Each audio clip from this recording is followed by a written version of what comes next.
Hello বন্ধুগণ, যারা লাউ গাছে অধিক ফলন আনতে চান, দেখেন কী কী সার ব্যবহার করতে হবে।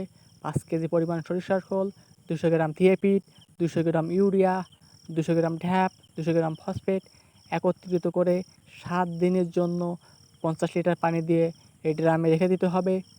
7 দিন পরে দেখেন এটা দেওয়ার উপযোগী হয়ে উঠবে।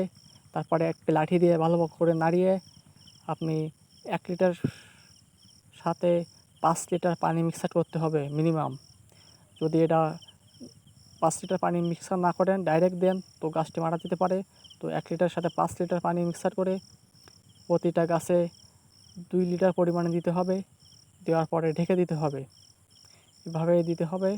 দেওয়ার পরে ঢেকে দেওয়ার পরে দেখবেন 7 দিন পরে লাউ গাছে অধিক ফলন আসবে এবং লাউ গাছ প্রত্যেকটা ফল সোজা হবে, সবুজ হয়ে যাবে গাছ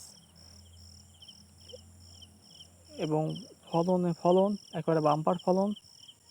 এখানে সব লাউ সোজা হবে এবং অধিক ফলন হবে এবং অনেক দিন ধরে গাছ থাকবে।